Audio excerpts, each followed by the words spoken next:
Jamen til sidst, man er jo nødt til at stikke fingeren ned i den kage, man skal have. Den her. Du må ikke røre ved kagerne!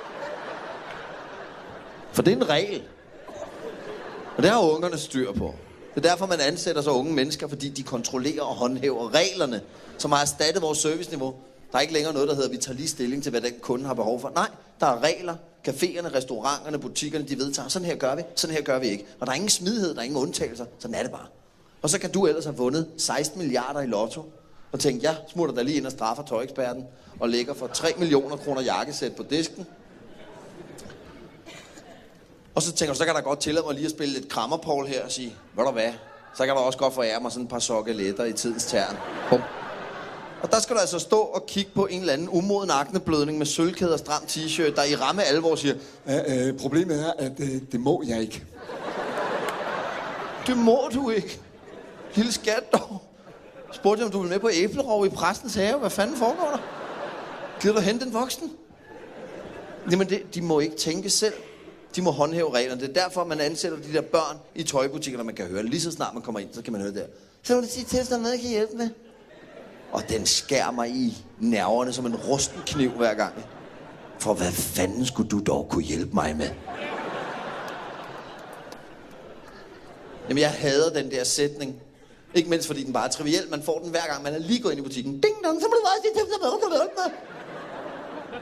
Gider du ikke bare sige noget andet? I hvert fald inden du spørger. Der burde være en regel, der hedder, du skal lige sige noget andet. Lige hive tæppet væk under mig, inden du kommer med det der. Bare sådan, hej, du har spejlæg i panden. Hvad? Ikke noget. Kan jeg hjælpe? Nå, okay, fedt. Jamen, det er så røvsygt. Jeg har prøvet at slippe for det på alle mulige måder ved at se målrettet ud, når jeg går ind og siger, nej, hvor skal jeg have den skjorte? Nu er det bare sige til, hvis der er noget, der kan hjælpe mig. Man kan ikke slippe for det. Ja, det er sådan, hvorfor siger du det til mig? Hvad tror du, der sker, hvis du ikke siger det? Så jeg vakler desorienteret og ulykkelig rundt i butikken. Jeg har brug for hjælp, jeg har spørgsmål, men jeg kender ikke proceduren her i kommunen. Tror du ikke, jeg har shoppet før? Kan du ikke se, at jeg har tøj på kroppen? Kan du ikke se, at jeg har rynker? Kan du ikke se, at jeg er ældre end dig? Hvorfor siger du det? De ved ikke engang, hvad det betyder. De siger det bare. Ligesom børn, der har lært en sang på engelsk, inden de kan sproget. Chill up, chew, yeah, yeah, yeah. Aner ikke, hvad det betyder. De kan ikke bakke det op, hvis du har brug for hjælp og komme op med en trøje på en bøjle og sige, hej, den her, har du ikke den bare i størrelse medium? Hænger den ikke dernede?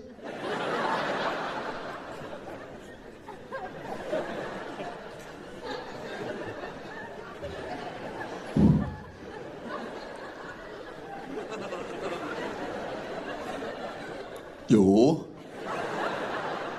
Der hænger masser af dem dernede i medium. Der hænger 16-17 stykker af dem dernede i medium. Og selvom det var en af dem, jeg skulle bruge, så tænkte jeg, er det ikke sjovere, hvis vi laver et lille orienteringsløb? Og jeg går hen og finder en i størrelse Lunas frakke og går op til dig og siger, Etofat, du er den.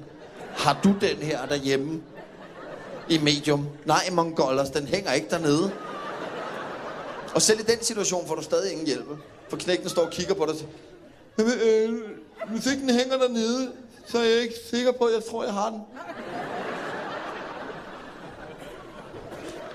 Og det er jo her, jeg bare begynder at kigge på knægten her og tænke, kan jeg vide, hvordan han har tænkt sig at blive sikker på, om han tror, han har den. Og det har han ikke. Han står bare klor. Så er den ekspedition vel afsluttet. Nej, det er den ikke. Jeg bliver ved med at stirre på ham. Og det må man aldrig gøre. Så går knægten i panik, og så sker det, der altid sker. Han udnævner mig til chef. Fordi hans egen chef tydeligvis har fået fri, fordi han skulle til skoletandlægen, og er den eneste faderfigur i Emils omkreds. Jamen, så spørger han mig. Skal jeg kigge ud på lageret, så? Og jeg har ikke selv nogen børn. Jeg tager med glæde til en og siger, ja, det skal du faktisk. Og så skal du huske, du skal blive til 9:30 i aften. Vi har status i dag. Og vent lidt, du har lige lidt der. Sådan. Afsted med dig, knægt.